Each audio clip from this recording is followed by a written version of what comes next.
നിയമസഭയുടെ ആദ്യ ദിനം തന്നെ രാഹുൽ മാങ്കൂട്ടത്തിൽ സഭയിലെത്തിയതിലൂടെ കോൺഗ്രസിന്റെ ഒത്തുകളിയാണ് പുറത്തായത്. എന്നാൽ ആരോപണങ്ങളിൽ നിന്നുള്ള മാധ്യമപ്രവർത്തകരുടെ ചോദ്യങ്ങളിൽ നിന്ന് രാഹുൽ ഒഴിഞ്ഞുമാറുകയും ചെയ്തു. പുറത്തുവന്ന ഓഡിയോ സന്ദേശം നിഷേധിക്കാൻ രാഹുൽ തയ്യാറായില്ല എന്നതും ശ്രദ്ധേയമാണ്.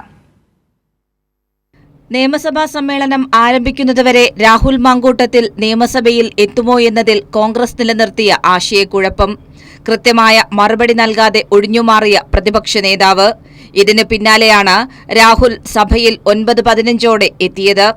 പ്രതിപക്ഷ നിരയിൽ നിന്നും ലഭിച്ച കുറിപ്പിന്റെ അടിസ്ഥാനത്തിലാണ് തുടർന്ന് രാഹുൽ സഭാസമ്മേളനം പൂർത്തിയാകുന്നതിന് മുൻപ് സഭയിൽ നിന്നും പുറത്തിറങ്ങിയത്.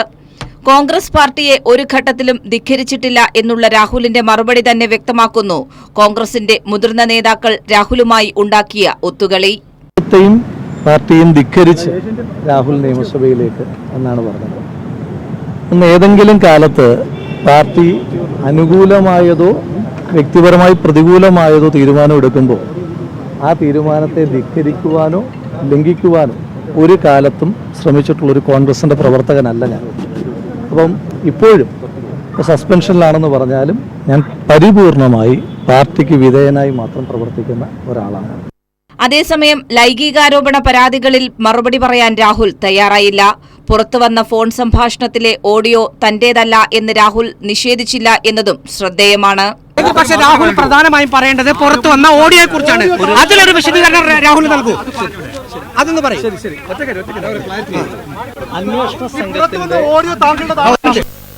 പരിധി കാര്യങ്ങൾ വ്യവസ്ഥയിൽ ഞാൻ പറഞ്ഞു ഒരു അന്വേഷണം നടന്നുകൊണ്ടിരിക്കുകയാണ്. ആ അന്വേഷണ സംഘത്തിന്റെ പരിധിയിലിരിക്കുമ്പോൾ അത്തരം കാര്യങ്ങളെല്ലാം നിയമപരമായി